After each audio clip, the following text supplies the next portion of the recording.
Contextualizando, né?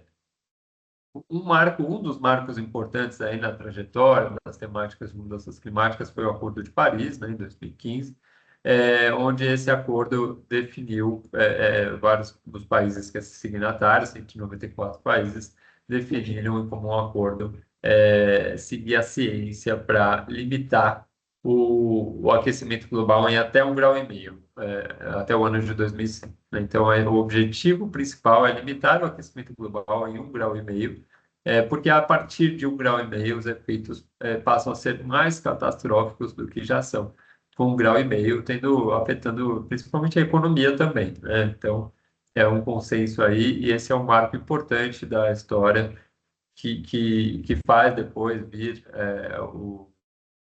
a existência da criação do SBT, né?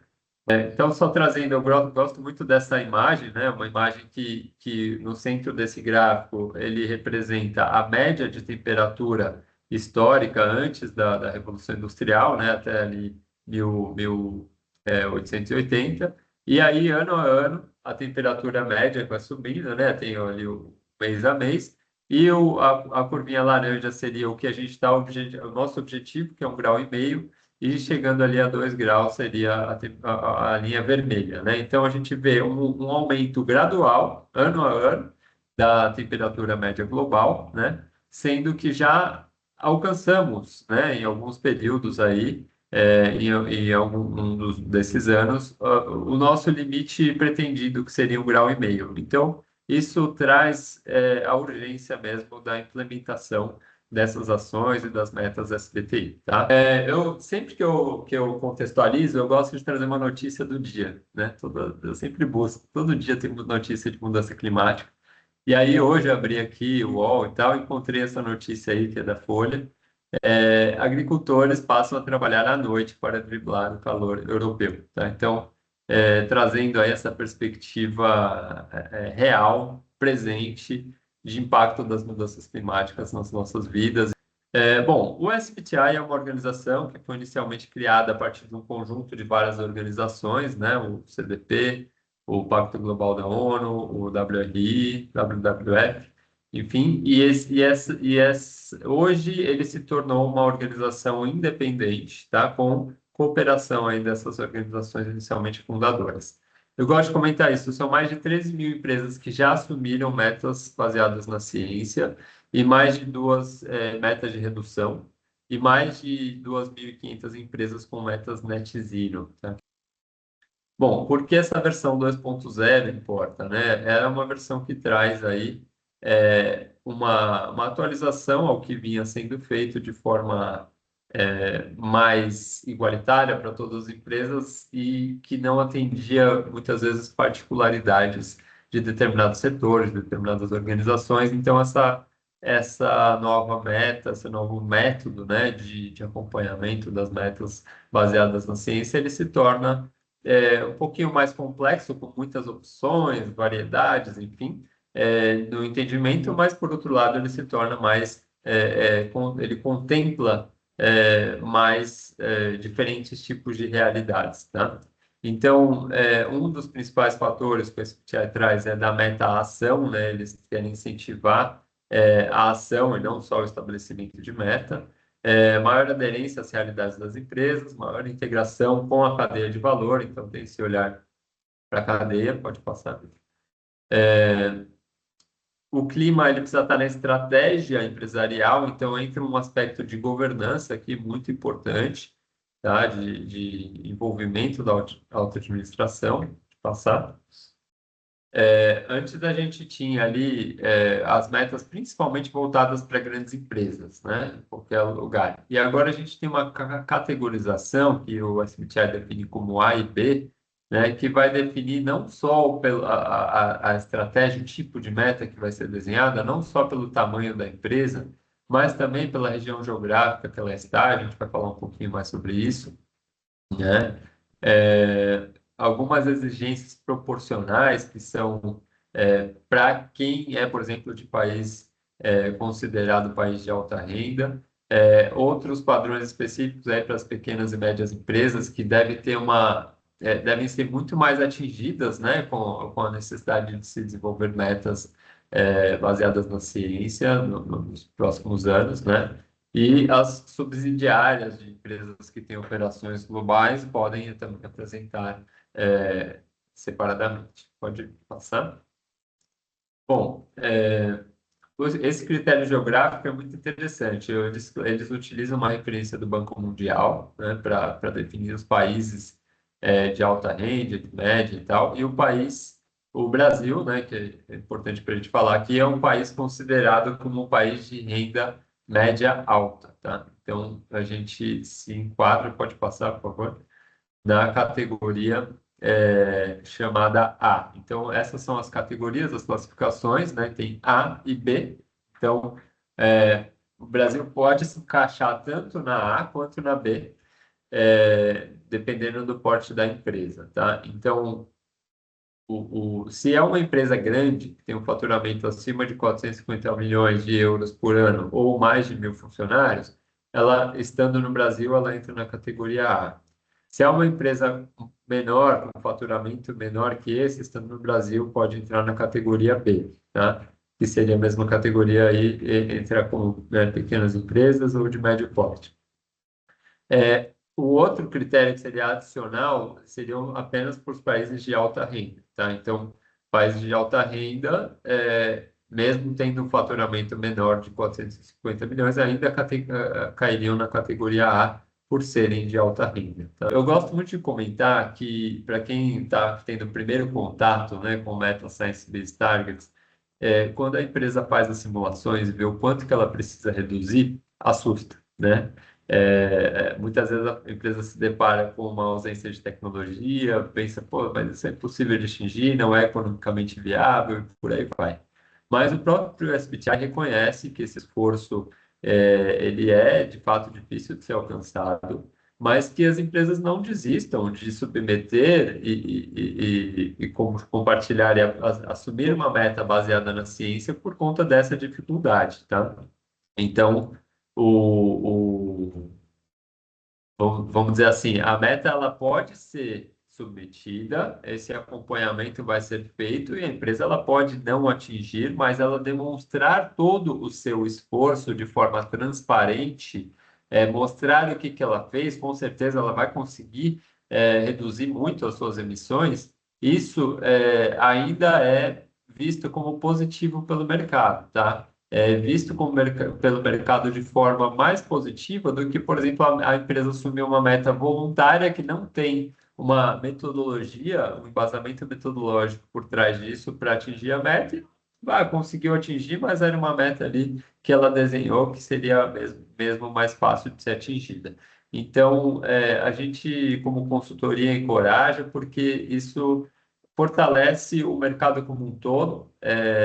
Para que as estratégias sejam de fato implementadas e a gente consiga aí sim, de forma conjunta, viabilizar novas tecnologias, ter isso disponível para que a gente consiga ter de fato métodos de produção aí menos carbono intensivo, né? Uma economia de baixo carbono. Bom, falando do escopo 3, então, né, voltando aqui lá para quem tem meta do escopo 3, vocês precisam ter um olhar criterioso para algumas categorias do escopo 3 que são muito intensivas em emissões. Então, empresas que têm dentro da sua cadeia produtiva uso de cimento, aço, utiliza viagens aéreas, né, aviação, e serviços corporativos, mesmo isso estando no escopo 3, é um ponto de atenção, porque algumas empresas vão precisar reportar metas para essas categorias, mesmo que elas não sejam tão representativas, porque são setores intensivos em emissões, tá? Em relação ao ano base, é uma atualização também brusca em relação a esse tema, porque antes o SBTi ele definia um intervalo possível de seleção de ano base. Então, na metodologia anterior, a gente via o SBTi delimitar, por exemplo, até 5 anos anterior ao período de submissão da meta. Então, se eu fosse submeter a minha meta em 2024, o meu ano base ele poderia pegar 2019. por exemplo, né? Excluindo o ano de 2020 por causa da pandemia e etc. Então, o SBTi ele delimitava esse intervalo. A partir de agora, ele muda esse critério e aí fica mais fácil para decidir qual que é o ano base, mas essa facilidade é apenas metodológica, porque às vezes o seu ano mais recente de inventário, ele pode não ser o ano mais intensivo em termos de emissões. Você pode ter um ano anterior a ele que tenha mais emissões. Então, isso daí são aspectos de prós e contras, né, dessas atualizações metodológicas aqui. Bom, e aí falando nós temos aí três tipos de metas, basicamente, tá? Metas de curto prazo, o SBTi considera 5 anos, então são metas de curto prazo. Metas de longo prazo, e as metas net zero, que aí é até 2050 de longo prazo, e a net zero seria a compensação das emissões residuais, né? Aquilo que você não conseguiu reduzir, você compensa. Mas antes de falar em compensação, a gente tem toda essa trajetória de redução de emissões. Esse é o objetivo principal, não é simplesmente compensar. Então, qualquer empresa, até também já deixando essa recomendação, antes de pensar em qualquer estratégia de compensação, façam e demonstrem suas estratégias de redução das emissões. E aí sim, depois de reduzir, você deve compensar. Isso até para evitar greenwashing, para evitar uma comunicação que pode ser interpretada de forma equivocada, porque as empresas que estão mais avançadas, que lideram essa agenda, elas seguem esse processo aí de primeiro reduzir e depois compensar, tá? Então, assim, para quem conhece, para quem está dentro desse mercado, ver uma empresa anunciando uma compensação de emissões sem ter reduzido, né, isso não é muito bem visto no mercado, tá? E isso é o que o SBTi também prega aqui nas suas metodologias, tá? Então, todas as metas, elas, mesmo que seja uma meta de longo prazo, ela precisa ter as suas metas parciais de curto prazo e a cada 5 anos ela precisa ser revista. Então, todo mundo que tem meta submetida ao SBTi, a cada 5 anos precisa revisar e apresentar nova meta, e agora apresentar também o progresso e o monitoramento dessa meta que foi submetida. Eles fazem uma validação final, tá? O escopo 1 é obrigatório para todas as empresas, então todas as empresas precisam apresentar metas de curto prazo para o escopo 1, que são as emissões diretas, e para o escopo 2 também, que são as emissões associadas ao consumo de energia elétrica, tá? Para o escopo 3 é obrigatório para a categoria A. As metas de longo prazo, aí vai depender do método escolhido, a gente vai comentar um pouquinho sobre isso lá no escopo 1, então se escolheu um método de redução absoluta das emissões, vai precisar incluir aí também na meta de longo prazo, se escolheu intensidade, pode ser diferente, né? Então, dependendo do critério, aqui só estou dando exemplos de critérios, né? Isso vai ser opcional aí, ou não, para as metas de longo prazo, tá? Pode passar. É, isso. Então, no escopo 1, redução absoluta, as possibilidades, né? Redução absoluta de emissões, redução da intensidade de emissões, que seria a emissão por tonelada produzida, a emissão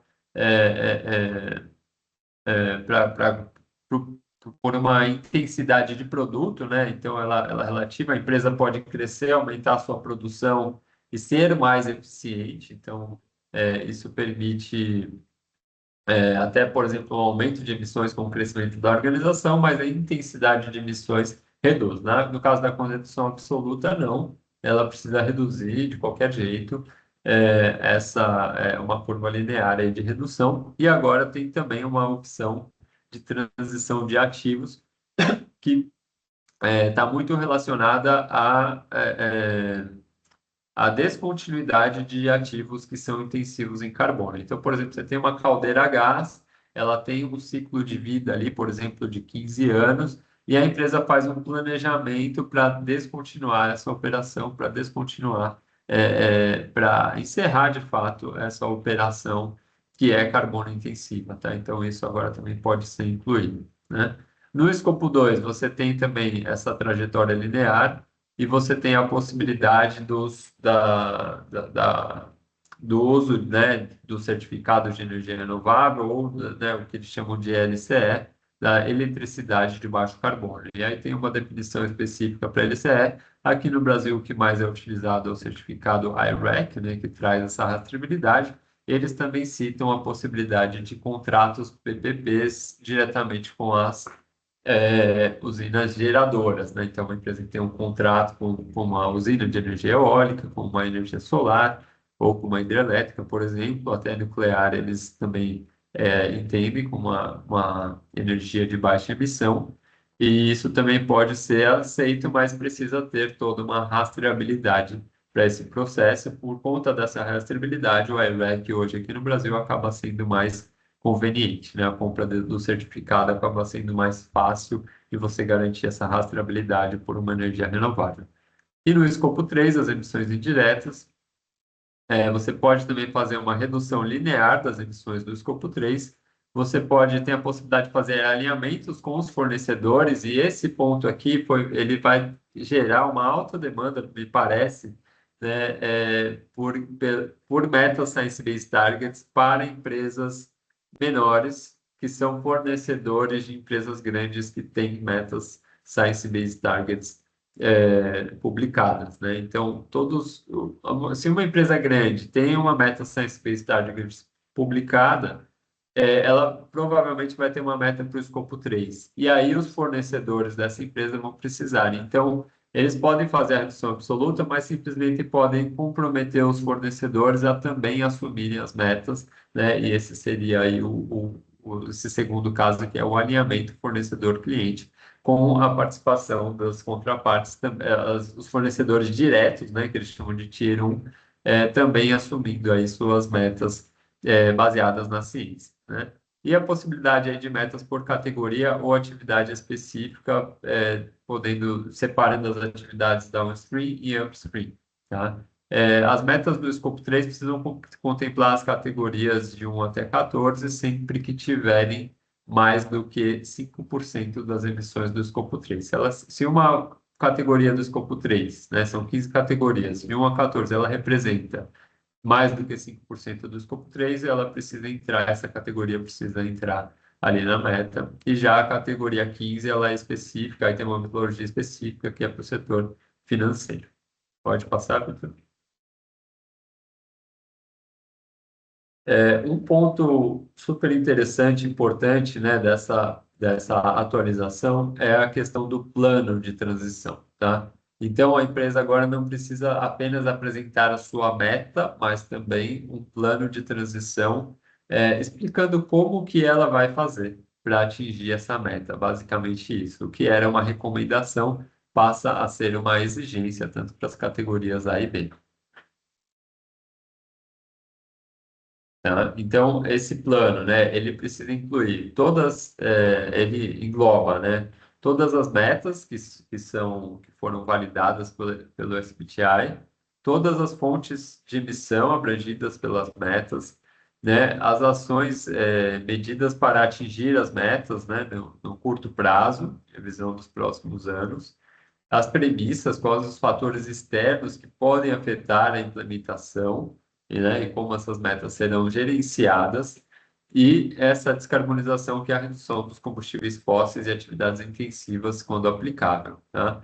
Essa parte, por exemplo, das premissas é muito importante, né? As dificuldades que você imagina que vai encontrar, por exemplo, para atingir a sua meta, você já pode prever isso no plano, né? Então, todo esse processo de forma muito transparente, como eu falei, tá tudo bem se uma empresa assumir uma meta SBTi, mostrar o seu compromisso, mas por um fator externo, ela não conseguiu atingir, ela conseguiu chegar perto da sua meta, mas não conseguiu atingir, mas todo esse processo está sendo muito transparente e ainda assim isso é muito positivo. Esse plano ele precisa ser publicado, tá? Então, a empresa publica o seu plano no site, nas suas formas aí de comunicação, e ele vai ter um prazo ali, né, de no momento da validação da meta, com a flexibilidade de divulgar até 15 meses depois. Então, validou a meta, você tem 15 meses para poder publicar o seu plano de descarbonização, tá? Em alguns casos, já no momento da validação. E para quem as empresas de categoria B, não é obrigatório, mas é recomendado, sim, a divulgação aí desse plano e a obrigação de elaborar e manter o plano permanente. Então, o processo de aprovação da meta, agora ele vai levar em consideração a questão do plano também de descarbonização. As empresas que estão submetendo, né, têm obrigatoriedade ou estão construindo seus relatórios de IFRS, que é voltado para o mercado financeiro, precisa definir métricas e metas de descarbonização. Se a empresa tem o Science-Based Targets aprovado, implementado, fica muito mais fácil a construção desse relatório IFRS, porque ele já vai estar alinhado com essas métricas e metas, né? A mesma coisa o SBCE, que é a política, né, o Sistema Brasileiro de Comércio de Emissões, que está entrando em vigor aqui no Brasil. Muitas empresas vão ter metas também de redução e compensação de emissões, e se a empresa já tem a meta Science-Based Targets, esse processo já está muito mais avançado, a empresa já chega nessas questões regulatórias, né, com muito mais conhecimento, com muito mais facilidade de encarar o tema. Então, a gente tem aí uma hierarquia de implementação, né? As ações de redução desse plano de descarbonização, elas precisam necessariamente começar com as ações diretas.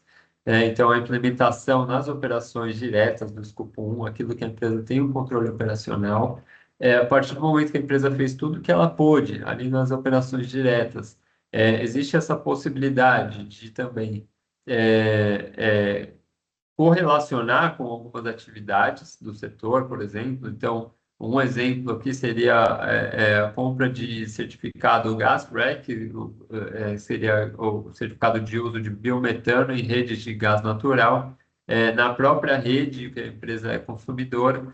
Então, seria como uma compensação, mas algo ali ainda muito próximo do processo produtivo, né? Aí depois acordos níveis setoriais, né, também. Então, muitas vezes o setor como um todo está fazendo uma ação para reduzir as emissões de uma determinada cadeia produtiva, e a empresa está envolvida nisso, a empresa está incentivando esses acordos, essas implementações setoriais também é considerado, é muito relevante, e o SBTi recomenda também as ações facilitadoras aí de descarbonização na cadeia. Então, a empresa promovendo, né, conhecimento, promovendo aí ações aí futuras também é recomendado, né? O ciclo de metas de 5 anos, então, ele vai da categorização da empresa, né? Primeira parte, para entender que tipo de meta que ela precisa submeter, avaliação do ano base, definição da meta, aí implementação e reporte anual. Então, todo ano a empresa precisa comunicar esse progresso, né?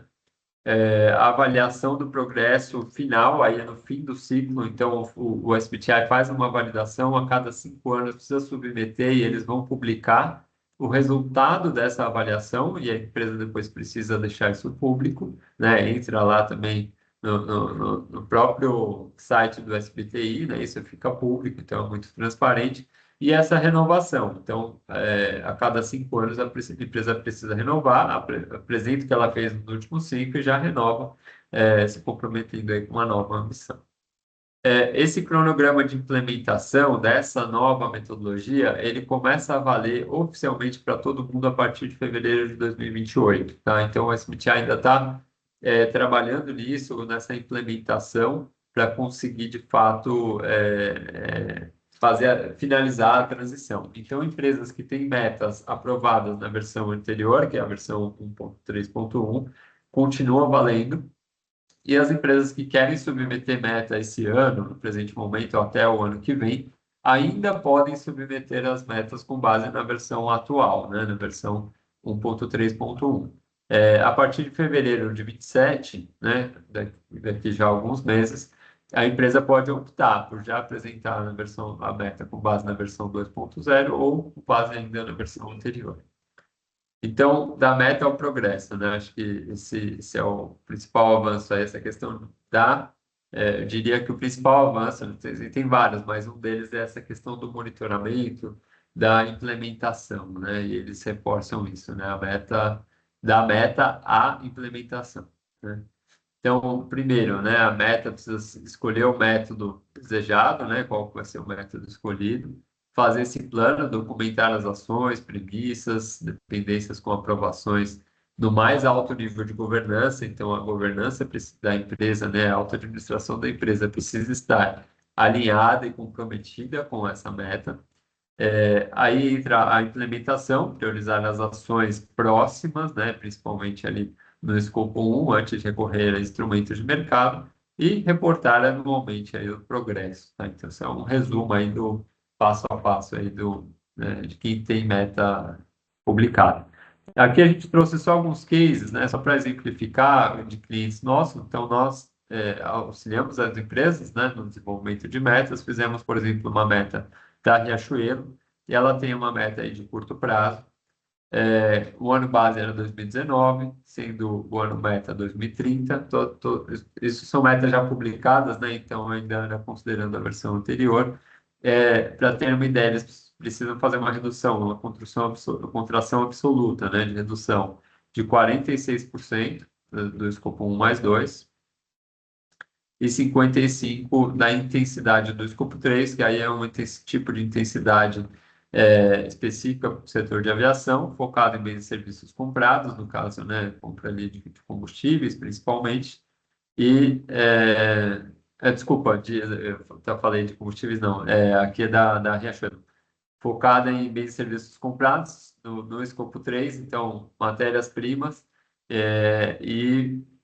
a métrica é focada em peças vendidas. Eu já estava me adiantando falando do próximo, que é a Azul Linhas Aéreas, desculpe, que tem uma meta net zero. Nós fizemos para eles a meta de curto prazo, depois a meta net zero, e eles também têm como ano base 2019, no meta 2030. Exige uma redução no escopo 1 mais 3, aí já tem um mix de escopo 1 e 3 de 46% na intensidade, e agora sim, uma intensidade específica do setor de combustíveis, né, e aviação. Então, o combustível de aviação é a principal fonte de emissão, pode passar. E a meta é baseada nessa intensidade que tem a ver com o número de passageiros, enfim, uma métrica específica do setor, com intensidade aí, que eles chamam de RTK. Mas espero que tenha contribuído e estamos à disposição para quem quiser submeter suas metas SBTI. A Arca vai ser um prazer apoiá-los nesse processo, tá bom? Obrigado, um abraço a todos.